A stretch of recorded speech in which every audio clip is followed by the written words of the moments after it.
Qo'yni chiroyligini qarang. Aka, Amerikada ham qo'y boqish mumkin ekanda, Olar aka. Свежий. Qo'yxonani ham ro'plabsan. Bizni dumbali qo'ylardan olib kelsa bo'ladimi? Dumbali bo'lib 5000 bersangiz olib kelib beramiz endi.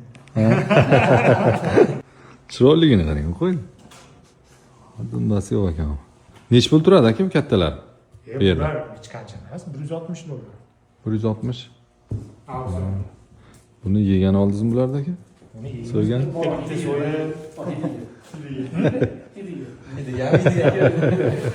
Yaxshi kunlarga. Xursandchiliklarga. Qo'ylarni qarang, $160 ekan. Necha kilo? 15 kilo chiqadimi? 20 kilo atrofida chiqadi. 20 chiqadimi? Nima deysizlar? Bu kichkinasi-chi? Kichkinasi chiqsa Bular ham 15. echkiga o'xshar ekanmi? Mana ular.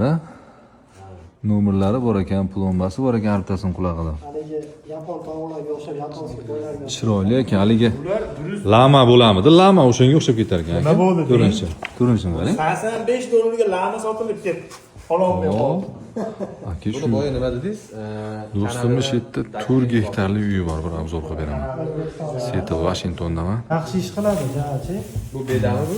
Ko'pchilik Nega shekilli bilmayman. O'zbekistondan qanday olib kelsa bo'ladi dedingiz, Nodir aka? O'zbekistondan Kanadaga olib boramiz. Ha, Kanada 6 oy yashaydi. qo'y. Qo'y.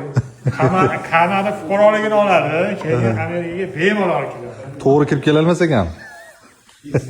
To'g'ri mumkin emas ekan. Amerikaga qo'yni kirishi ham muammo ekanda.